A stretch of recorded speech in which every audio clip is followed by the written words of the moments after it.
आज हम बात करते हैं मोस्ट इम्पॉर्टेंट क्वेश्चन, जो बच्चे 20 मोस्ट इम्पॉर्टेंट क्वेश्चन के बारे में बात करेंगे, जो कि पॉलिटिकल साइंस का है। तो मुझे ध्यान से देखिएगा, देरी बिल्कुल नहीं करते हैं। आइए शुरू करते हैं। स्टार्ट सही नहीं था। तो बच्चों, स्वागत है आपका हमारे चैनल में। बच्चों, मैं हूं लक्ष्मण कुमार वर्मा एंड बच्चों आज पढ़ने वाले हैं पॉलिटिकल साइंस का मोस्ट इंपॉर्टेंट क्वेश्चन। बच्चे, अगर ये पढ़ लोगे आप तो आपका ऑन डिमांड एग्जाम में आपका ये आएगा।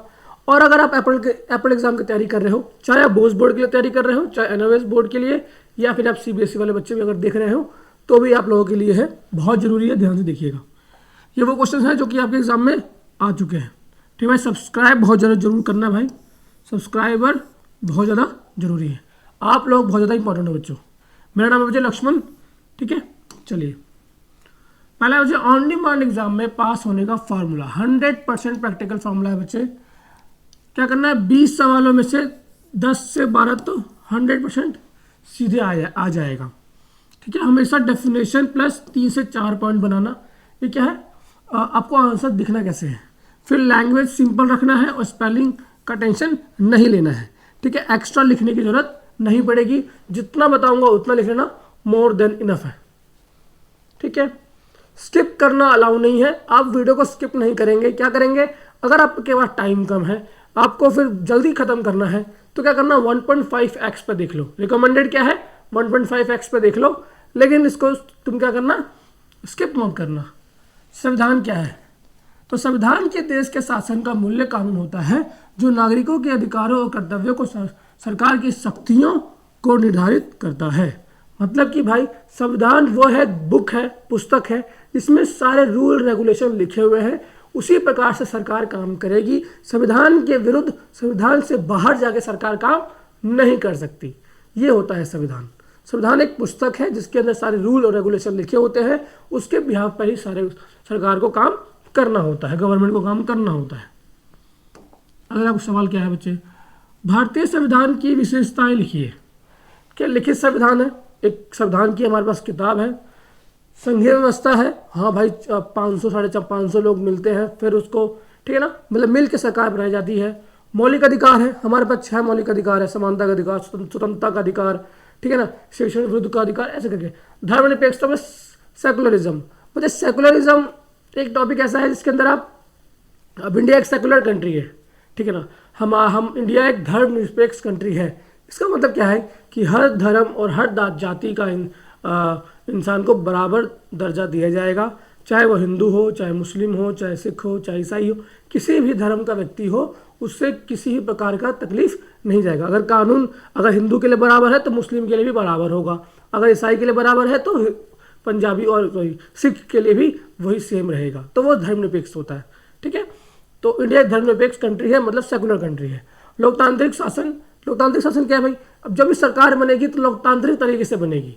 मतलब लोकतांत्रिक मतलब एक डेफिनेशन आता है बच्चे कि लोगों द्वारा बनाई गई, लोगों के लिए, लोगों द्वारा बनाई गई सरकार को लोकतांत्रिक सरकार कहते हैं, लोकतंत्र कहते हैं। तो बच्चे, जब चुनाव दे के सरकार बनाई जाती है तो लोकतांत्रिक शासन कहते हैं। जो भी इंडिया में जो भी चुनाव होता है वो लोकतांत्रिक तरीके से ही होता है। नागरिक को दिए गए मूल अधिकार है जो उनकी स्वतंत्रता की रक्षा करते हैं। मतलब मौलिक अधिकार वो है जो हमें दिया जाता है, हमारे संविधान में लिखा हुआ है कि हमारे अधिकारों की रक्षा करता है, हमारी रक्षा करता है। ठीक है, अगर कोई 14 साल से कम उम्र के बच्चों को काम करा रहा है और उसको पैसे नहीं दे रहा है तो उसको बच्चे शोषण का अधिकार कहते हैं, शोषण के विरुद्ध का अधिकार। ठीक है ना, अगर आपको पढ़ने नहीं दे रहा है तो बच्चे आपको पढ़ने का अधिकार है। आप कहीं भी इंडिया में कहीं भी जाके घूम सकते हो, कहीं भी रह सकते हो, तो स्वतंत्रता का अधिकार है। ठीक है, तो इस प्रकार से। ठीक है, चलिए आगे देखते हैं। अगला क्या है बच्चे, भारत के 6 मौलिक अधिकार लिखिए। तो भाई समानता का अधिकार है, स्वतंत्रता का अधिकार है, शोषण के विरुद्ध का अधिकार, धर्म स्वतंत्रता का अधिकार, धार्मिक स्वतंत्रता, सांस्कृतिक एवं शैक्षणिक का अधिकार और संवैधानिक उपचार का अधिकार। बच्चे ये जो 6ठा अधिकार है, जो 6th वाला अधिकार है ना, बहुत इंपॉर्टेंट और सबसे मेन यही वाला है। मतलब कि अगर मेरे को समानता का अधिकार, अगर मैं कोई ऊंच नीच, ठीक है ना, जाति बोलेगा कि तुम लोअर कास्ट के हो, मैं अपर कास्ट का हूँ, ठीक है, छुआछूत करेगा, तो अभी देखो यूजीसी का रूल आया था जैसे कि, ठीक है, अब मैं उसके ऊपर जाऊँगा नहीं, ठीक है, जिसी का रूल आया था, जिसके वहाँ अपर कास्ट के ऊपर, ठीक है ना। तो ये सब कहानी थी। तो गवर्नमेंट ने अब तो स्टे लग गया इसके ऊपर, लेकिन क्या था कि भाई अब समान नहीं है उस कंडीशन के अंदर। तो ये समानता का अधिकार है। अगर हमारे अधिकारों का उल्लंघन होगा तो मैं जा सकता हूँ कोर्ट, फिर मैं कोर्ट जाऊँगा, सुप्रीम कोर्ट जाऊँगा, हाई कोर्ट जाऊँगा, एक कोर्ट जाऊँगा, एंड इस वाले अधिकार का संवैधानिक उपचार का अधिकार, मतलब संविधान का इस्तेमाल करके अपने में कानून का इस्तेमाल करके मैं अपनी समानता के अधिकार का रक्षा कर सकता हूँ। तो देखो कैसे सुप्रीम कोर्ट को गवर्नमेंट ने बिल लाया था, सुप्रीम कोर्ट ने स्टे लगा दिया, ठीक है ना। तो ये कहानी होता है। स्वतंत्रता का अधिकार क्या है भाई? तो भाई मैं स्वतंत्र हूँ, मैं बच्चे पूरे मैं कोई भी जो इंडिया का नागरिक है, भारतीय नागरिक है, पूरे देश में कहीं भी जा सकता है, कहीं भी आ सकता है, किसी भी प्रकार का बिजनेस काम कर सकता है, उसे कोई रोकेगा नहीं। ऐसा स्वतंत्रता का अधिकार है, ठीक है, स्वतंत्र है वो। शोषण के विरुद्ध का अधिकार, शोषण के विरुद्ध का अधिकार बच्चे कि अगर बच्चे कोई 14 साल या कम का उम्र है का बच्चा है, उससे कोई काम करवा रहा है तो बाल श्रम नहीं करा सकते, शोषण नहीं कर सकते उसका। मान लो कोई किसी लेबर से काम करवा लिया, ठीक है, और उसका मेहनताना नहीं दिया, उसका वेतन नहीं दिया, तो उसका शोषण किया गया, तो वो नहीं कर सकता। उस बिहाफ पे वो जाके कोर्ट में केस कर सकता है। अलग से उनके लिए कोड भी बना हुआ है, उनको बोलते हैं लेबर कोड, ठीक है। अगली कहानी क्या है भाई? धर्म की स्वतंत्रता। बच्चे इंडिया में 150 करोड़ लोग रहते हैं, हर इंसान को अपना धर्म मानने का अधिकार है। अगर आप मुस्लिम हो तो आप मान सकते हो, कोई दिक्कत वाली बात है। अगर आप हिंदू हो तो बच्चे we are independent to follow our religion. Sikh हो, ईसाई हो, डजेंट मैटर। मतलब कि बच्चे हर इंसान को अपना धर्म मानने का अधिकार है और उसका प्रचार प्रसार कर सकता है। ये अधिकार हमारे संविधान में दिया गया है। सांस्कृतिक और शैक्षणिक अधिकार, मतलब कि बच्चे हर इंसान को अपना कल्चर और पढ़ने का अधिकार है, अपने कल्चर को बढ़ाने का अधिकार है। कि फॉर एग्जाम्पल बच्चे कोई राजस्थान का आदमी है, वो चाहता है कि मैं अपने राजस्थानी कल्चर को आगे बढ़ाना चाहता हूँ, तो प्रचार कर सकता है, प्रसार कर सकता है, ठीक है ना, वीडियो बना करके, मतलब हर प्रकार से उसका एडवर्टाइजमेंट कर सकता है, ठीक है, और अब मान भी सकता है। तो उस कल्चर को उसका अधिकार है उसको। और सबसे आखिरी अधिकार संवैधानिक उपचार का अधिकार। अगर इन पांचों में से, पहले 5 में से कोई भी अधिकार का मुझे कोई उल्लंघन करता है, ठीक है, अब मुझे ऐसा लगता है कि मेरी भावनाओं को मुझे ठेस पहुंचा है, तो मैं 6th वाले अधिकार का इस्तेमाल करके मैं बच्चे कोर्ट जा सकता हूं और उस पर अपना न्याय प्राप्त कर सकता हूं। ये कहानी होता है। आगे देखते हैं अगला क्वेश्चन। ये बहुत इंपॉर्टेंट क्वेश्चन है, ध्यान से देखिएगा। अगला सवाल क्या है?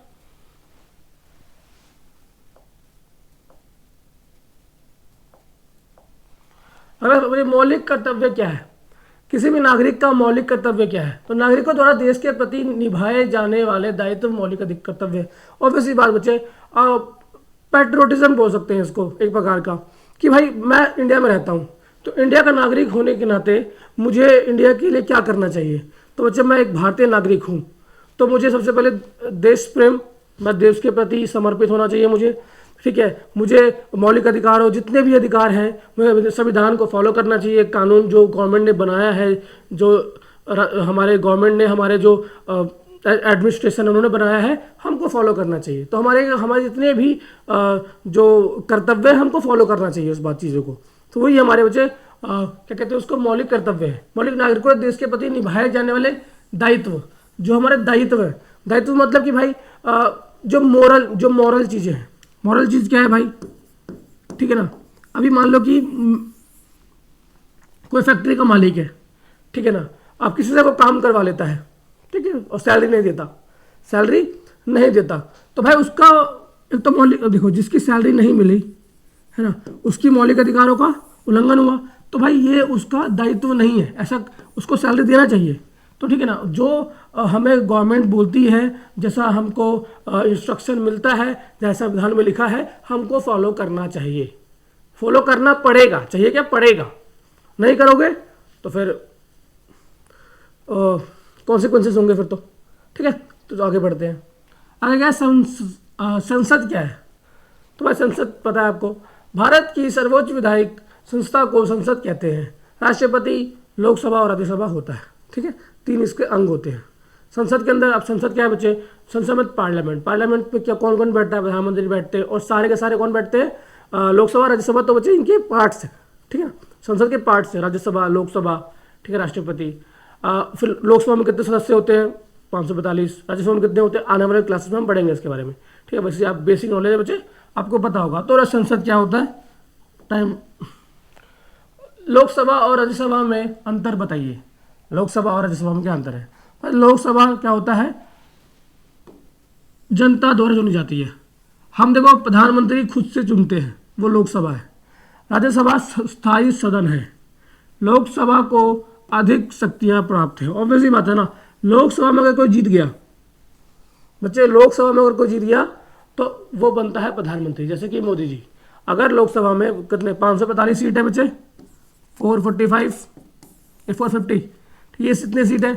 अगर इसमें बच्चे 271 बोले आता है कैंडिडेट, तो वो जीत जाता है एंड वो फिर बनता है पीएम, जैसे कि हमारे मोदी जी हैं, ठीक है ना।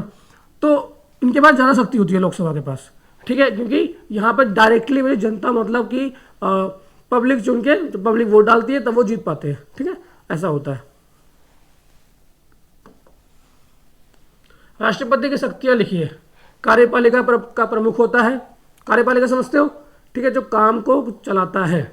कार्यपालिका, न्यायपालिका जो न्यायाधीश होता है। कार्यपालिका मतलब कि लोकसभा और राज्यसभा।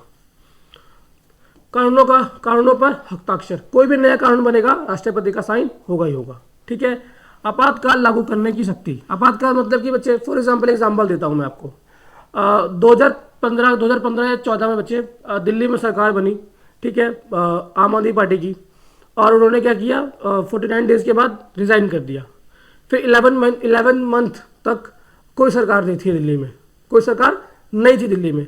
अब इस कंडीशन में बच्चे आपातकालीन लगाया जाता है या फिर राष्ट्रपति शासन लगाया जाता है। उस कंडीशन में राष्ट्रपति शासन का मतलब होता है कि अब जो सारा राज्य का देखभाल है या फिर स्टेट का देखभाल है, वो अब उसके किसके जिम्मे में है, वो अब एलजी के पास या फिर राष्ट्रपति के पास है। आपातकालीन का मतलब क्या है बच्चे, कि भाई कुछ अगर कुछ प्रॉब्लम हुआ है, इंटरनल प्रॉब्लम हुआ है या एक्सटर्नल प्रॉब्लम हुआ है, फॉर एग्जांपल वॉर वगैरह का कंडीशन आ गया है, तो अगर आपातकालीन लगाना है, इमरजेंसी कंडीशन क्रिएट करना है, तो फिर राष्ट्रपति वो क्रिएट करता है, ठीक है, उसके पास ये पावर होता है। राष्ट्रपति के पास बच्चे ये भी पावर होता है कि अगर मान लीजिए कोई प्रधानमंत्री इंडिया का, आज तक कभी नहीं हुआ इंडिया में कि प्रधानमंत्री कुछ गलत पकड़ा जाता है कि उसने फ्रॉड किया है, कुछ ऐसा किया है, तो बच्चे राष्ट्रपति के इतना पावर है कि वो उसको रिजाइन ले सकता है उसके पावर से, ठीक है ना। इंडिया में ऐसा कभी नहीं हुआ है। प्रधानमंत्री की भूमिका बताइए।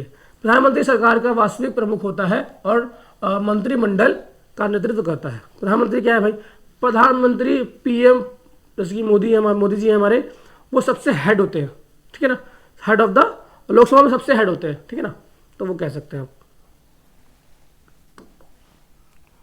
आप। न्यायपालिका क्या है, न्याय प्रदान करने वाली संस्था को न्यायपालिका कहते हैं, जैसे कि यह संविधान की रक्षा करती है। मैं बताया था आपको संवैधानिक उपचार का अधिकार, तो वो न्यायपालिका के कारण, हम अगर मेरे अधिकारों का कोई उल्लंघन करता है तो मैं न्यायपालिका के थ्रू जाके अपनी प्रॉब्लम को सॉल्व कर सकता हूँ, मतलब कि न्याय ले सकता हूँ, ठीक है ना, तो वो न्यायपालिका होता है। चलिए अगला सवाल क्या है, लोकतंत्र क्या है। जिस शासन व्यवस्था में जनता द्वारा चुनी गई सरकार होती है उसे लोकतंत्र कहते हैं। सिंपल है, लोगों द्वारा, लोगों के लिए, लोगों द्वारा बनाई गई सरकार, वो लोगों के लिए, उसे कहते हैं लोकतंत्र, ठीक है। अगला सवाल देखते हैं, लोकतंत्र के गुण लिखिए। लोकतंत्र, जनता के लिए भागीदारी, जनता भाई डायरेक्टली भागीदारी बनती है, हम और आप वोट डाल पाते हैं 18+। समानता होता है, हर इंसान, अमीर गरीब, ठीक है बच्चे, किसी भी जाति धर्म का हो, वो जाके सिंगल वोट दे के आता है। स्वतंत्रता का अधिकार, हर इंसान स्वतंत्र रहता है, ठीक है, किसी भी पार्टी को वो वोट डाल सकता है, ठीक है। उत्तरदायी सरकार, ठीक है भाई। अब लोकतंत्र की कहना क्या है भाई, अब जब सरकार बनेगी तो बहुमत से, अगर बहुमत से बन रही है, मतलब कि बच्चे अगर जनता उसको पसंद कर रही है तभी सरकार बन रही है ना। एंड जो प्रधानमंत्री है, मतलब कि मोस्ट सेलेक्टेड, क्या बोलेंगे बच्चे, सबसे ज़्यादा पसंदीदा जो कैंडिडेट होगा वो जीतेगा लोकतंत्र के अंदर, क्योंकि पब्लिक ने चुना है, ठीक है ना, तो ऐसा कहानी है। चुनाव क्या है, तो जनता द्वारा अपने प्रतिनिधि चुनने का प्रक्रिया को चुनाव कहते हैं। चुनाव भाई क्या होता है, इलेक्शन, ठीक है, आप वोट डालते हो पूरे प्रक्रिया को, जिसके अंदर आप प्रचार प्रसार होता है, हर कैंडिडेट अपना प्रचार करता है, फिर एक दिन डिसाइड होता है, फिर जाके वोट डालते हैं, उस पूरे प्रोसेस को चुनाव या इलेक्शन कहा जाता है। ठीक है, अब पता लग रहा है आपको ये लग रहा होगा ना सवाल तो बहुत छोटे छोटे हैं बच्चे, हर एक सवाल है राजनीतिक दल क्या है, ठीक है ना। अब इस पे 1 नंबर का सवाल आएगा तो आप इतना लिख दो, प्रॉब्लम सॉल्व है। लेकिन बच्चे इस पे 5 नंबर का सवाल आएगा ना, तो इसी चीज़ को आप इलेबोरेट करके लिखोगे। क्या करोगे? इसको आप इलेबोरेट करोगे। ठीक है, ये जो टॉपिक मैंने उठा रहा हूँ, हर टॉपिक, सारे टॉपिक में बच्चे क्वेश्चंस आए ही आए हैं। प्रीवियस ईयर क्वेश्चन पेपर उठाओगे आप तो हर टॉपिक पे क्वेश्चन आ चुके हैं एग्जाम के अंदर। ठीक है, राजनीतिक दल क्या है? तो भाई राजनीतिक दल क्या होता है? जो बच्चे पार्टीज होती है, लेकिन कांग्रेस पार्टी है, आम आदमी पार्टी है, बीजेपी है, तृणमूल कांग्रेस है, बहुत सारी पार्टियां। वो पार्टी क्या होती है? उनको राजनीतिक पार्टी बोलती है। राजनीतिक पार्टी, राजनीतिक दल समान विचारधारा वाले लोगों का संगठन है जो सत्ता प्राप्त करने का प्रयास करता है। मतलब ऐसे लोगों का संगठन जो एक ही प्रकार के विचारधारा रखते हैं उनको कहते हैं पार्टी, मतलब कि राजनीतिक दल। जैसे कि भाई अभी लेफ्टिस्ट पार्टी होती है, राइटिस्ट पार्टी होती है, कि भाई बोलते हैं मैं राइट वाला हूँ, मैं लेफ्ट वाला हूँ, मैं राइटिस्ट पार्टी हूँ, मैं राइट को सपोर्ट करता हूँ। ठीक है, तो वो अलग कहानी है। चले अभी विपक्ष की भूमिका बताइए बच्चे, बहुत इंपॉर्टेंट है। अगर हमने सत्ताधारी दल के बारे में पढ़ा, जिसके पास सत्ता, जिसके पास पावर है, जिस सत्ता का, जिस राजनीतिक दल का कैंडिडेट प्रधानमंत्री बना हुआ है, इसकी हमारे मोदी जी, पीएम मोदी जी बने हुए हैं। उसी प्रकार बच्चे विपक्ष जैसे कि है, अभी इस टाइम पे करंट पे सबसे हेड ऑफ द विपक्ष कौन है, मतलब ठीक है, अपोजिशन पार्टी कौन सा है? तो मुझे आप राहुल गांधी का नाम ले सकते हो। ठीक है ना, तो राहुल गांधी जी का नाम ले सकते हो। वो विपक्ष की भूमिका निभाता है। तो ठीक है, जो सरकार के बाद जस्ट वो आता है। अगर सरकार कोई भी गलती करता है तो फिर विपक्ष का काम क्या है? कि उसकी आलोचना करना है, गलतियां गिनवाना है कि आपने ये गलती किया, आपने ये गलती किया और आपने ये गलती किया। तो उनकी गलतियां गिनवाने का काम कौन करता है? विपक्ष करता है। ठीक है, तो ये बहुत इंपॉर्टेंट चीज़ है ये। अगर विपक्ष ना हो तो फिर बच्चे लोकतंत्र नहीं रहेगा। ठीक है ना, डेमोक्रेसी का फिर कोई मतलब नहीं है। विपक्ष का होना बहुत ज़्यादा जरूरी है। विपक्ष सरकार की नीतियों और नीतियों का आलोचना करता है और लोकतंत्र को मजबूत बनाता है। देखा ना, लोकतंत्र को मजबूत बनाता है। मतलब कि अगर विपक्ष नहीं रहेगा बच्चे तो गवर्नमेंट कुछ भी कर रही होगी, कोई भी मतलब हो सकता है अपने फायदे के लिए, या फिर मतलब कि ऐसा समाज। अब देखो विपक्ष बच्चे क्या करती है? विपक्ष का काम है कि भाई आलोचना करना है गवर्नमेंट का। ठीक है, अगर विपक्ष नहीं रहेगा तो गवर्नमेंट कोई भी रूल ले आए, ठीक है, अगर उसको कोई बोलने वाला ही नहीं होगा। अगर पार्लियामेंट में मान लो पार्लियामेंट के अंदर 545 है ना, इतने मान लो कि एक ही दल के, एक ही पार्टी के कंडीशन में क्या होगा बच्चे? जो भी रूल रेगुलेशन बनेगा वो सिर्फ बच्चे बनेगा विदाउट रिसर्च। ठीक है ना, हो सकता है बच्चे कि एक रीजन पे वो जो रूल है वो बढ़िया हो, लेकिन अदर रीजन में इंडिया बच्चे बहुत बड़ा कंट्री है और डाइवर्सिटी वाला कंट्री है। अगर मान लो कि XYZ स्टेट के अंदर, ठीक है, वो रूल अच्छा काम कर रहा है, लेकिन अदर स्टेट के अंदर, अदर 28-29 स्टेट के अंदर सही काम नहीं कर रहा है, तो बच्चे इसका आलोचना कौन करेगा? विपक्ष करेगा। तो विपक्ष का होना बहुत ज़्यादा जरूरी होता है। ठीक है, और उसका स्ट्रांग होना बहुत ज़्यादा जरूरी होता है। ठीक है ना, और संघीय व्यवस्था क्या है? तो जिस व्यवस्था में शक्तियां केंद्र और राज्य में बटी होती है उसे संघीय व्यवस्था कहते हैं। संघीय मतलब कि ऐसी व्यवस्था। अब संघीय व्यवस्था का मतलब डेमोक्रेसी, सिंपल डेमोक्रेसी और लोकतंत्र।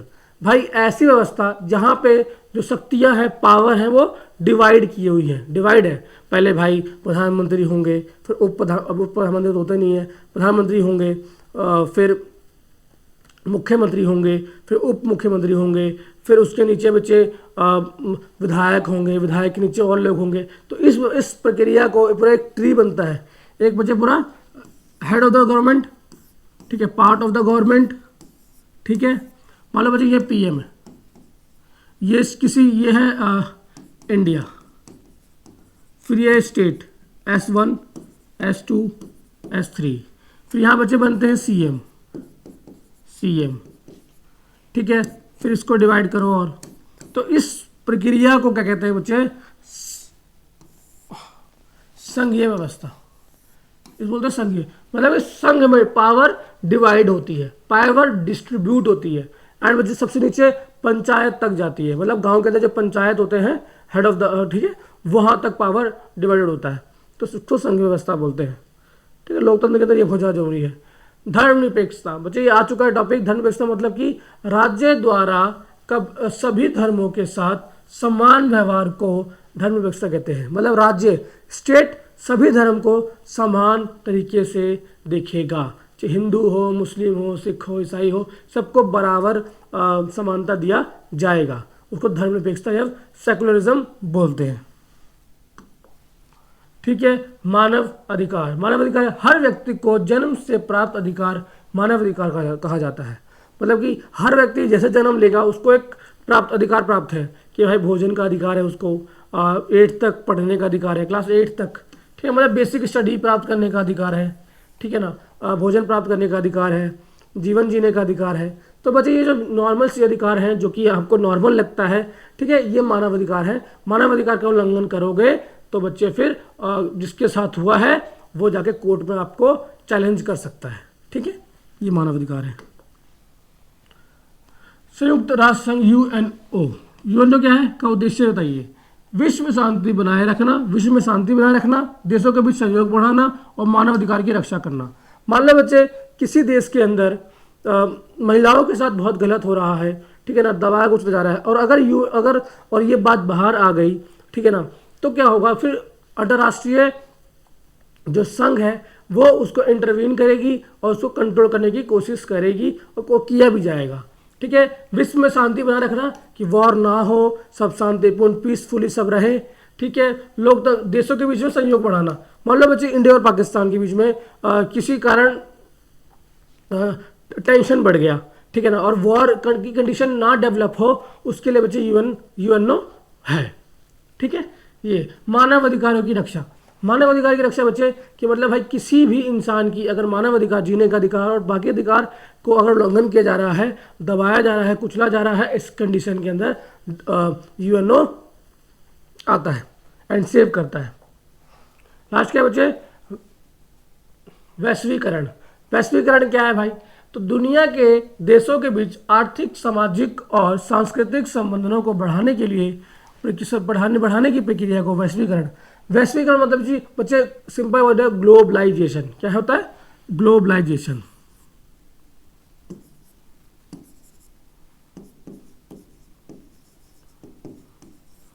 ग्लोबलाइजेशन का मतलब बच्चे कि सारी दुनिया, पूरे दुनिया के कंट्रीज को कनेक्ट करना बाय बिजनेस, बिजनेस के तरीके से, सांस्कृतिक तरीके से, आर्थिक तरीके से और सामाजिक तरीके से। ठीक है बच्चे, ये जो 20 क्वेश्चन थे बच्चे बहुत बहुत जरूरी, बहुत बहुत इंपॉर्टेंट। 20 क्वेश्चन समझ लो या आप समझ लो 20 इंपॉर्टेंट टॉपिक है। ठीक है, आप 20 क्वेश्चन को समझ लो, ये समझ लो कि 20 इंपॉर्टेंट टॉपिक है बच्चे ये। ठीक है ना, तो बच्चे ये 20 इंपॉर्टेंट टॉपिक है, ठीक है, जो कि मोस्ट इंपॉर्टेंट है। बेसिक मैंने आपको बताया, समझ में भी आया होगा, नहीं समझ में आया तो आप फिर से देख लो। आई होप आपको वीडियो पसंद आया होगा। पसंद आया तो बच्चे वीडियो को लाइक करना और लाइक करके बच्चे वीडियो को शेयर कर देना। बाकी बच्चे मिलता हूँ नेक्स्ट वीडियो में, तब तक के लिए बच्चे जय हिंद, जय भारत।